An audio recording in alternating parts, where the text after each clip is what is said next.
guys. Hey guys! Hi! Welcome back to another episode of the History Podcast. Yay! Today we're doing a joint episode. I'm Kara. I'm Ashley. I'm Inez.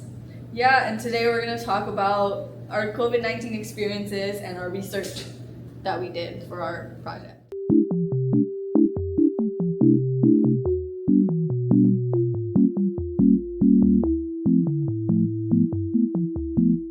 Yeah, so let's start with our experiences. Let's go down the line. Do you want to start?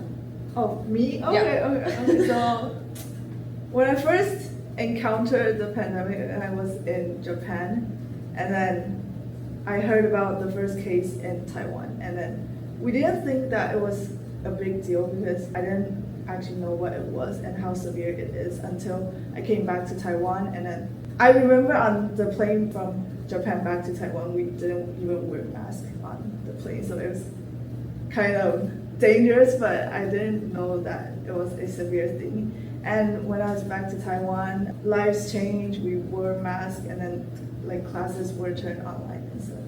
And then I think the most important thing I learned from the pandemic is that I actually got to like spend more time to hang out with my family at home. What about you? I heard you're in Canada with me. Yes, I was in Canada when the pandemic hit. So I think the first time somebody told me was when I was at school. I remember I like sneezed or coughed, and then somebody was like, "Oh, you have COVID, you have COVID," and I was like, "No, I don't. Like, what even is that?" And then school shut down, and then I was like, "Hooray, 2 more weeks of spring break!" And then no, it was just the rest of the semester gone, and it was all online. And a lot of the times, I will like sit in my room and I'll like reminisce, and I'll be like, "Oh, I remember those times when I was like reading my book and I was just like all alone and I was having like the time of my life." Because honestly, who was paying attention in online class? Because I was not. Yeah. So I feel like I definitely lost a little bit of vital learning, but at the same time I was in like the 5th grade, so like what were we learning? Multiplication. So yeah, I don't know. I don't think it was too much of a change, but also at the same time it was like a really big change because it was only like 1 semester online. But yeah, I learned, I think it also was spending time with my family, but at the same time I feel like we argued a lot, especially because we were in such close contact all the time. Sure. But I guess we all got to learn our ins and outs and ups and downs, so I guess that was also a good thing. But Yay! So at first, when the pandemic struck Taiwan, it was like in the winter break, I think. Yeah. So we were having like the New Year Eve family gathering time, and then my mom talked about a news, and I didn't pay attention, but eventually it is about like the first case of Taiwan. And then I didn't think that it will be really like severe at the time because we don't really talk about that much. But then we had 2 weeks more for winter vacation, so basically we're all happy and we didn't even think about the virus anymore. So we just know that it's because something came to Taiwan, so that we have a longer break and we are all happy. Wait, I have a question. Are you guys scared during the pandemic about like getting COVID? not really. So I wrote this in my blog, but at the start of COVID, I was kind of like, whatever. It's just a virus. It's just like a flu. But then my family friend, they were like a really happy family, and their dad died, and it was just like he was just like walking from the bathroom back to his room, and he just like fell on the floor, and then that was the end. And I was like, oh my god, that's actually really scary. So I started really like wearing my mask and like doing social distancing. So that was when I started to be scared. But before I was kind of like, whatever, it's not gonna get to me. But like, ooh, that was really scary. Yeah.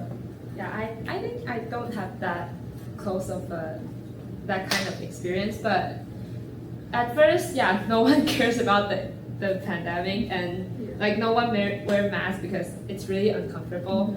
But then I think it's when my brother got COVID-19, and so that time he just stayed at home all day in his room, and we even cannot talk to him because just like through the door. And I think it's just like the first time I realized that the pandemic had become so close to me, and sometimes I would just think of like, oh, what if he died? And I was just really worried about that. Okay, yeah, that's pretty scary. What about you? Were you scared? Yeah, because I watched the news every day, and then one day I just saw like the videos of all those dead bodies because of COVID, and then they Oh my like gosh. taking them out, and I was like, oh, there's actually a lot of people Oh my that god, Yeah. they showed because this of on this. news? Oh my god. Yeah, they covered that's they covered scary. like faces. Yeah, Oh, it's pretty that's really scary. Yeah. scary. And I also think like in Taiwan the pandemic wasn't that severe, Mhm. so we didn't actually think it was scary, especially at our age. Yeah. Mhm. I think it was pretty big in Canada, especially with a lot of people saying COVID is just a hoax. Don't wear your masks. Don't get vaccinated. You're gonna get autism. Something like that. I don't know. But yeah, so it was a bit more severe because there were just so many people who were like, no, it's fine. The government can't force us to like do anything with our bodies. I know you researched Yeah, the government. yeah. Is there anything that you want to share about that?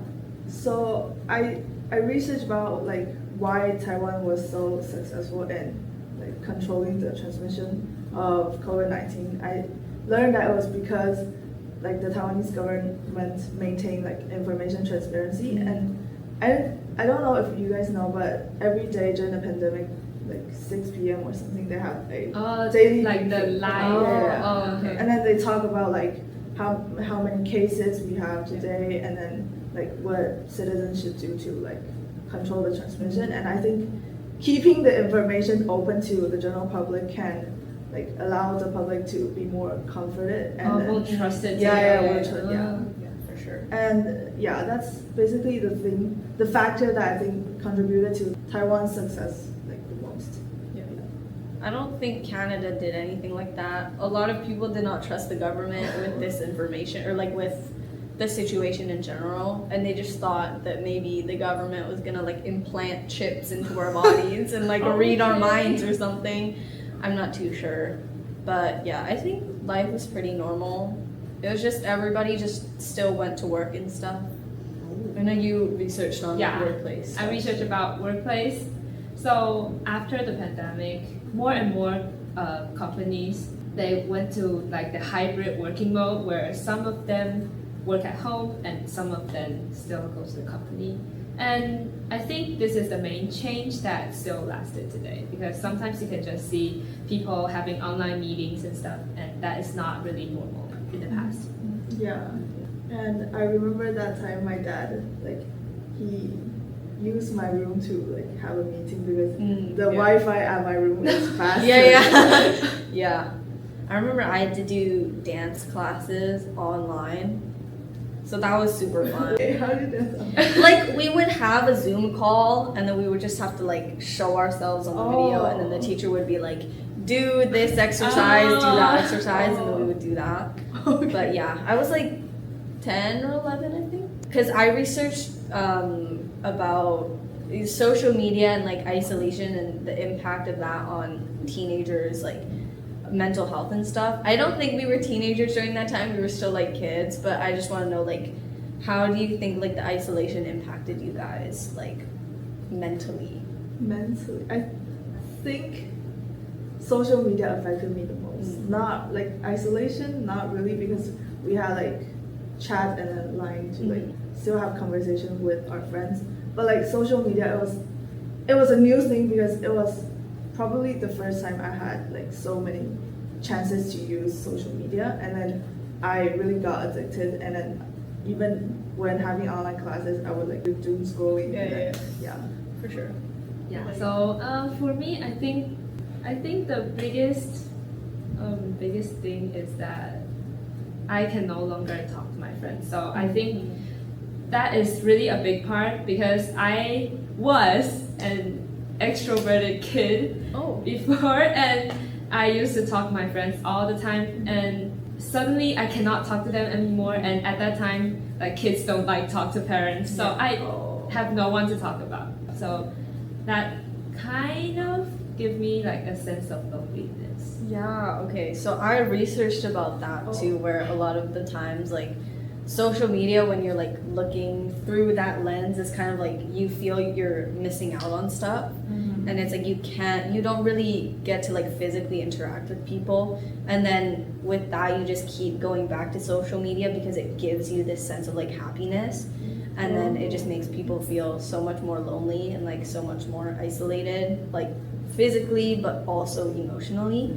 So I feel like that also kind of brought a big impact into like when we came back to school, or like just when people went back to work as well. Just like the separation kind of impacted everybody's mindsets and stuff. And I think like even after the pandemic, like even right now, people still wear masks because they're uncomfortable to like show their faces. Yeah. I was definitely one of those people. Oh really? I remember in grade 7, I would literally never take off my mask, like even eating. I would just like lift it up a little bit and like eat it underneath. Oh my god. But also, that's kind of an impact from social media as well. I think I talked about this in my blog. It's just like, because I was so addicted, yeah, but also because I was like in such close connection with the social media, it made me have like a different view on myself. So like I had to wear my mask because I was like, oh my gosh, like I look so ugly today, and like I can't do that and like stuff like that. So that impacted my like confidence. So yeah, I feel like that was just a really big thing. Yeah, I think that happens to me too, because I think I still wear mask in like 8th grade most of the time, and I started to take off my mask in 9th grade when my mom suddenly told me like I cannot wear my mask anymore because we have no mask anymore. And masks are really expensive. So my mom told me not to wear it anymore because like there's like the pandemic had ended. Okay, I have one more question. Okay. So do you guys think that when the lockdown happened, do you guys discover more hobbies and interests? Because I talked about this in my blog. Like people had more time to have like self-transformation and like discover their hobbies and passions. Did you guys experience this? I think I tried cooking sometimes, like during that time.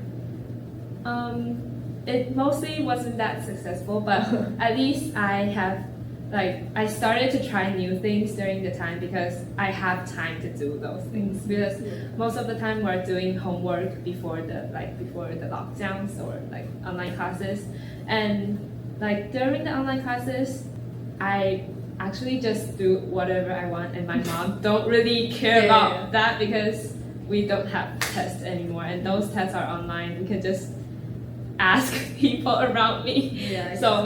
We can do anything we want like during the time. So trying new stuff is like, I still cook. I like cooking, and I still cook sometimes these days, and it's because I started cooking that time.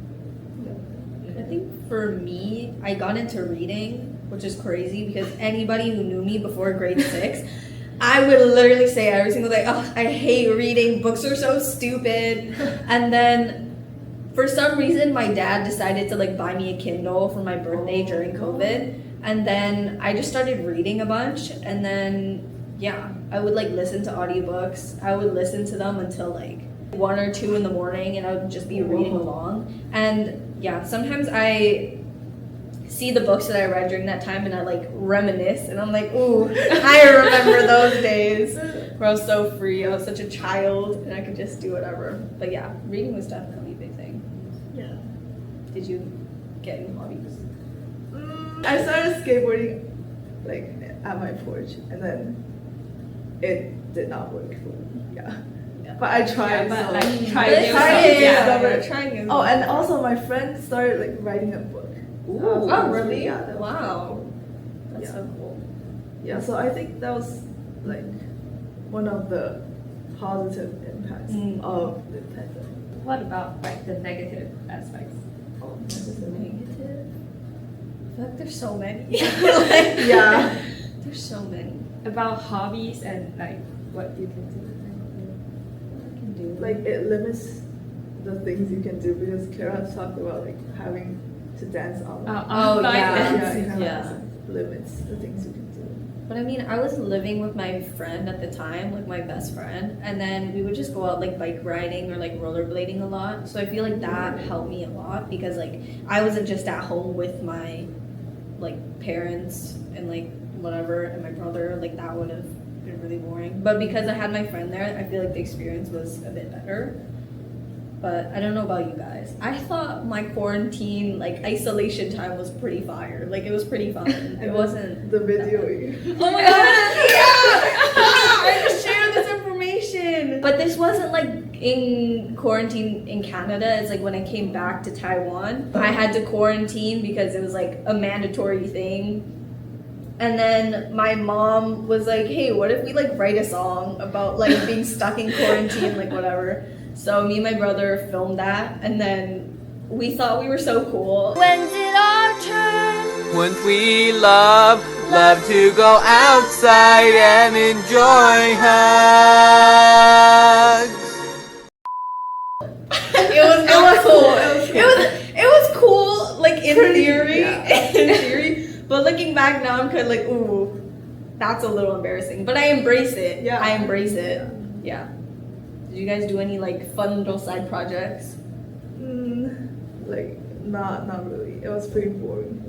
So I feel like we all learned like really interesting things during COVID, like whether it be personal or whether it be like,